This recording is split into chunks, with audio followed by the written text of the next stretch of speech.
نن یو وړه شان تورکۍ ماشومه چې لا صحیح خبرې خو هم نه ورتلې. یو یې په خپو باندې چپړې نه وې، بل یې څادر سوری سوری په سر و. ما د هغې وړو وړو چاچو کې یو سپېلني او بل سکاره ولیدل، بل یې په لاس کې د کاغذ د ګتې لکه ببو د شان ټوکړه ښکارېده. هغه ماشومه د بازار په منځ کې د هر یو ګاډي نه ښه تاو راتاو شوه، خو چا بیخي په هغې خیال ونه کړو چې ډېره ستړې شوه، بېدمه شوله.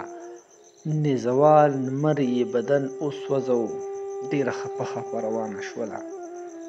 په دغه وخت کې د سړک په بریکر دغه ماشومې یو تیندک وخوړو چې یوه خپه یې لږه وینې شوله، بل سپېلني سکاره ترې هم پرېوته.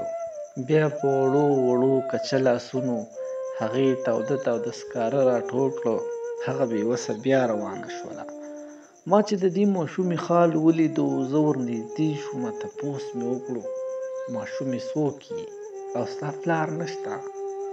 هغې یو سوړ اسویلی داسې وکړو چې په ما باندې اخته ودرول. بیا یې په ډېره بېوسۍ وویل: زما د ګل په شان ښایسته داجي خو بم و بارود له دنیا وړی دی، بم و بارود له دنیا وړی دی.